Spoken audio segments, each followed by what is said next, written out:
لیکن تمام لوگ بتاتے ہیں، مفتی صاحب بھی بتاتی تھی کہ جیسے ہی مجمع میں وہ رومال آیا ساری مسجد خوشبو سے معطر ہو گئی۔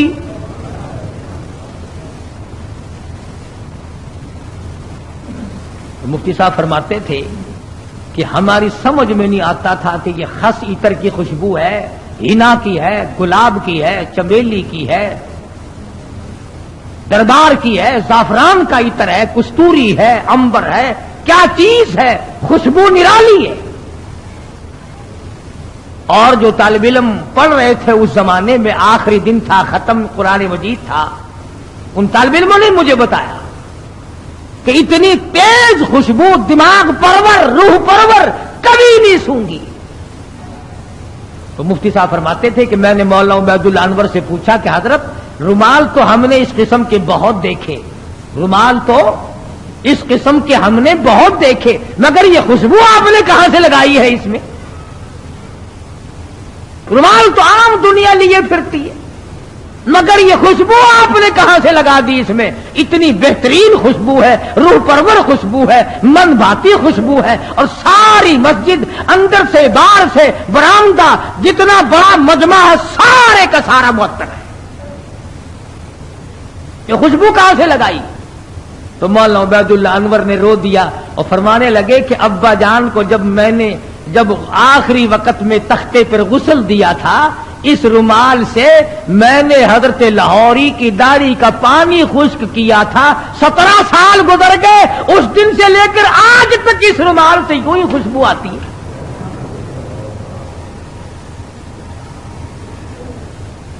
17 سال کے بعد بھی کپڑے سے یوں ہی خوشبو آتی ہے۔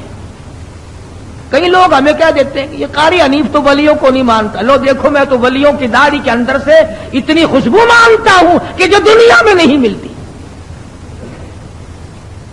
پر ولی ہونا ننگا تو نہ ہونا، ولی ہو، اللہ والا ہو، سرکار مدینہ کا غلام ہو، قرآن کا خدمت گزار ہو، ساری عمر قرآن ہاتھ میں لے کر اور قرآن کریم پہ عمل کرتے ہوئے گزارتے ہیں۔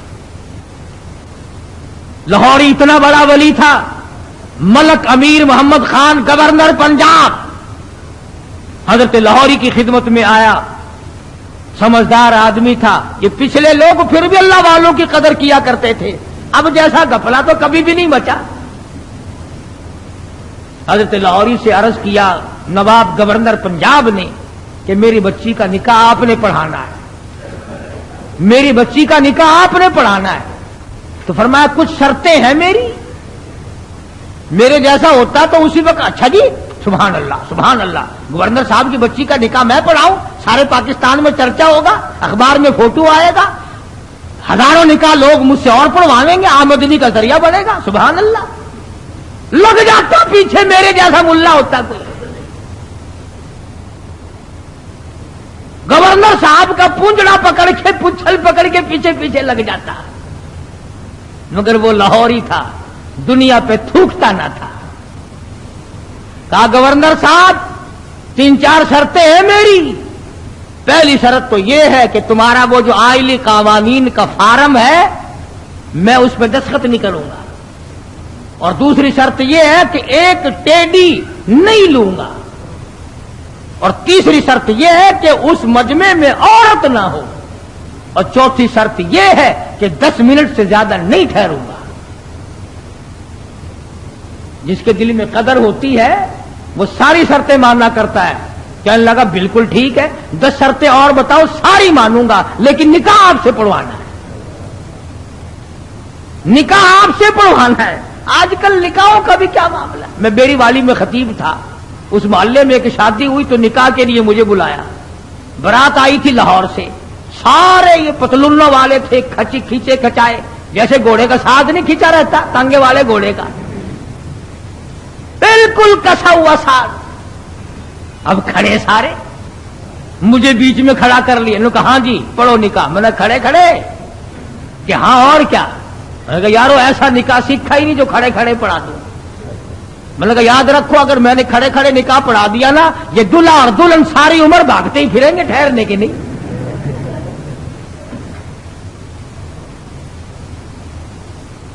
میں نے